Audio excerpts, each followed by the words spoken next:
ইরানের সর্বোচ্চ নেতা আয়াতুল্লাহ আলী খামেনি ইসরায়েলের সরাসরি হামলার নির্দেশ দিয়েছেন। দেশটির রাজধানী তেহরানে হামাসের রাজনৈতিক শাখার প্রধান ইসমাইল হানিয়ার হত্যাকাণ্ডের প্রতিশোধ হিসেবে তিনি এই নির্দেশ দিয়েছেন। এদিকে ইসরায়েলের প্রধানমন্ত্রী বেনিয়ামিন নেতানিয়াহু বলেছেন, তার দেশ শত্রুদের ভয়াবহ ধাক্কা দিয়েছে। যারা আমাদের ক্ষতি করে, আমাদের শিশুদের হত্যা করে, আমাদের নাগরিকদের হত্যা করে, আমাদের জাতির উপর আঘাত হানে, তাদের মাথা রক্তাক্ত হয়ে গেছে।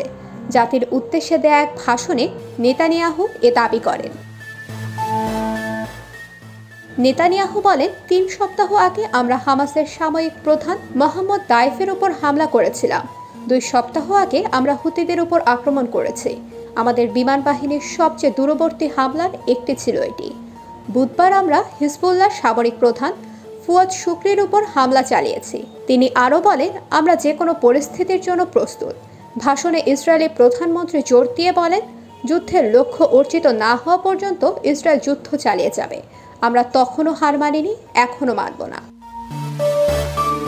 নেতানিয়াহু বলেন, বিগত কয়েকদিনে তার দেশ শত্রুদের ভয়াবহ ধাক্কা দিয়েছে। তবে তিনি ইসমাইল হানিয়ার হত্যাকাণ্ডের দায় স্বীকার করে কোনো কথা বলেননি। এছাড়া ইসরায়েলও এখনও আনুষ্ঠানিকভাবে হানিয়ার হত্যাকাণ্ডের দায় নেয়নি।